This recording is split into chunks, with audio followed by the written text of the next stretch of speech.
Diqqat xabar! Ajrashishim tushimda ayon bo'lgan Sevinch Mo'minova shaxsiy hayoti borasidagi rejalari va ayollik baxti haqida. Xonanda Sevinch Mo'minovaning turmushi buzilishi tushida ayon bo'lgani, kelajakdagi niyat va maqsadlari haqida intervyu berdi. Oxunjon Madaliyevning klibida suratga tushgan. Dadam rahmatli Oxunjon Madaliyevning ustozi bo'lganlar. U kishidagi iqtidorni ko'rib birga ishlaganlar, albomlarini chiqarganlar. Toshkentda paytlarida syomka guruhi xonandalarda chiqartirib klip olingan. O'shanda dadam klip olinayotgan vaqtda mening ham bir qo'shig'imni klip olinishini so'raganlar. Oxunjon Madaliyev ham hammayla deganlar. U vaqtlari endi ijodni boshlayotgan damlarim edi.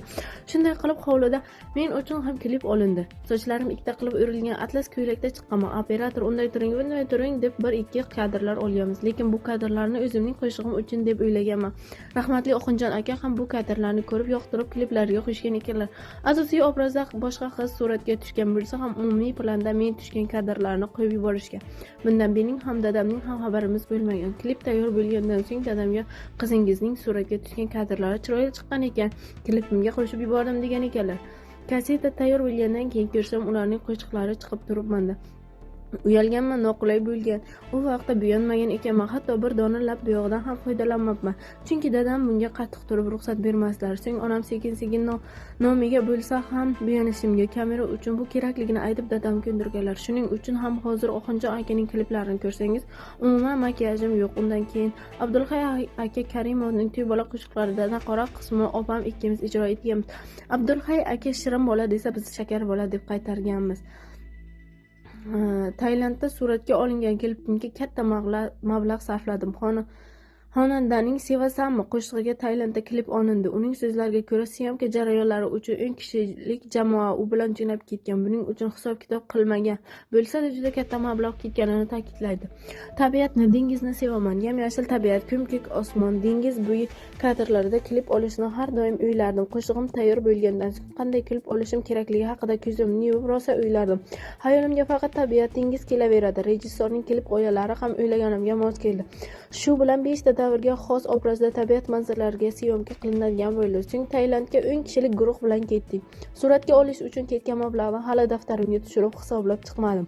Shunday bo'lsa ham katta mablag' sarflandi deya olaman. Turmushimdan ajrashishim tushimda ayon bo'lgan. 2 marta ilohiy tush ko'rganman. O'ylab qarasam ikkisining ham ta'biri ajrim bilan tugar ekan. Shuning uchun odamning peshonasida yozilgani baribir bo'lar ekan. Undan qochib qutula olmasganmiz deb aytaman. Tushimda 4 qavatli katta derazali binoda ko'p odamlar to'planib turgan ekan. Qiyomat bo'layotgan emish. Men Sharof qizimiz uchalamiz ham shu yerda turgan emishmiz. Qizimni qo'limga ko'tarib olgan ekanman. Vahima boshlanibdi. Oxirgi zamon, dunyo tugayapti deyishayotganmish. Osmondan qop-qora bulut boshimiz tepasiga qarab kelyapti. Bulut o'tgan yerlarni yonib ketyapti. Yulduzlar yerga to'kilyapti. Qop-qora bulutlarning orasidan nimalardir qo'shilib tushyapti. Hamma yoq yonib tekdi. Biz tomonga yaqinlashib kelyapti. Bir zumda nafasim to'xtabdi. Ammo hamma qochayotgan paytda men ham Sharofga yuring ketaylik desam, bu yerda men ketmayman, shu yerda qolaman debdi. Yuring ketdik, bu yer yomon deyishimga qaramay u ko'nmabdi. Ko'zlarimga qarab, endi qizim bilan yolg'iz ketamizmi, ketmaymizmi deb qayta so'rasam ham biz bilan ketolmasligini aytibdi.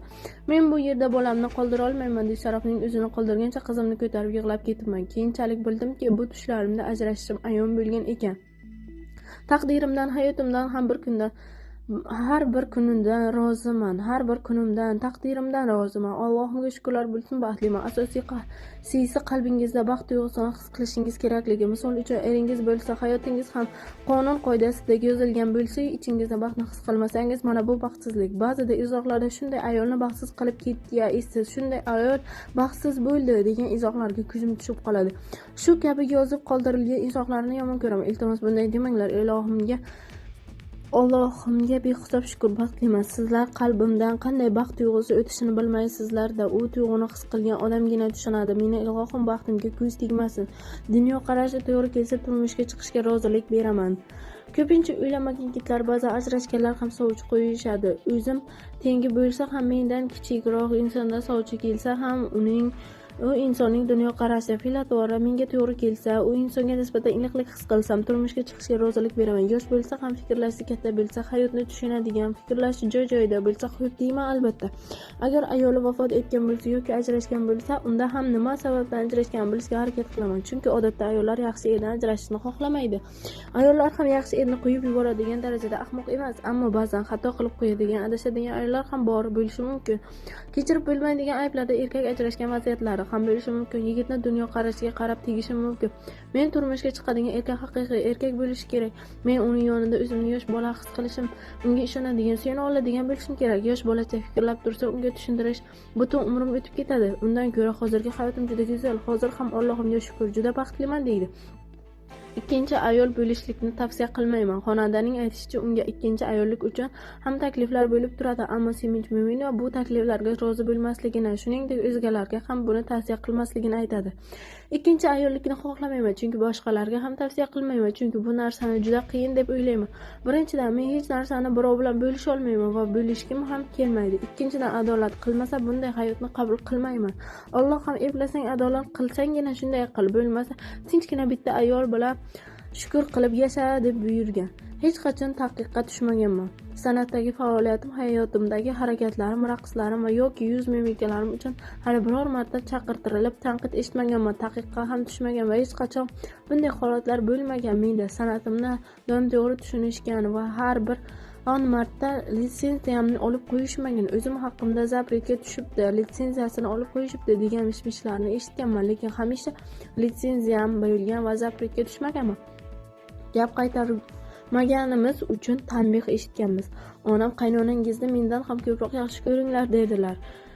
Shu so'zlarning miyamizga qo'yardilar. Onamizga gapirgan shirin gaplarini qaynonamga gapiryapman. Onamga ko'rsatmagan hurmatimni qaynonamga ko'rsatyapman deb o'ylamanglar. Meni yaxshi ko'rsanglar shu ishni qilasizlar deb tayinlardilar. Shuning uchun ham kerak bo'lsa, onamiz bilmay gap qaytargan bo'lsa ham u qaynonamga umuman gap qaytarish bo'lmagan. Shu gaplardan keyin nima bo'lsa ham jim turardik, gap qaytarmasdik, lekin o'shaning uchun ham tanbeh eshitilgan. Onamga qaytarishlikni o'rgatganlari uchun jim turardik, lekin aybi bo'lgandan keyin nima ham desin? Aybi bor, shuning uchun gap qaytarmayapti deyishgan. Ayolingiz bilan ajrashsangiz ham farzandlaringizdan mehringizni ayamang. Bir ona sifatida oilasi buzilgan, ajrashgan erkaklarga tajribamda kelib chiqib bir maslahat bermoqchiman. To'g'ri, hamma har xil vaziyatda ajrashadi, qarz ikki qo'ldan chiqadi. Balki ayoldan ham ayb o'tar, ayolingizdan mehringizni qochib begonalashsangiz ham farzandlaringizdan, ayniqsa qizlaringizdan mehringizni ayamang. Nimaga? Chunki keyin foydasi yo'q. O'zimning hayotimdan kelib chiqqan holda bu narsani ko'rib bilib yurib aytyapman. Qattiq vijdon azobida qiynalganlarda ortga qaytib bo'lmaydi. Farzand kichikligidan haftada 2 marta kelib birga vaqt o'tkazib, har bayramda arzimagan sovg'alar bersangiz bola uchun shu ham mehrning bir ko'rinishi bo'ladi. Bola har dadasini ko'rganda sovg'asini olib xursand bo'lsa qanday yaxshi bo'ladi. Farzandingizni shunday arzimas narsalar bilan xursand qilayotganingizni uchun Alloh ham boshingizdan rizqingizni yog'diradiki, undan kechmasdan vaqtingizni, mehringizni, pulingizni ayamaganingiz uchun Alloh sizga mukofotlarni ortig'i bilan berib qo'yadi. Farzand hali ulg'aymay turib mehr berishga ulgursangiz, kattarganida hech bo'lmasa dadamning onam bilan hayotlari o'xshamagan bo'lsa ham doim mendan xabarlar olib turardilar deb sizga mehrli bo'ladi. Otaga ertaga nimadir bo'ladigan bo'lsa, issiq sovuqdan xabar olish uchun keladigan ham, qayg'uradigan ham qiz farzand bo'ladi. Katta bo'lganda otasiga mehrsiz bo'lmasligi uchun ham kichikligidan mehr berib boringlar. Keyin o'zim mehrni qozonib olaman deb afsuski ko'pchilik kech qolishyapti. Keyin buning imkoni bo'lmaydi, deydi Sevinch Mo'minova.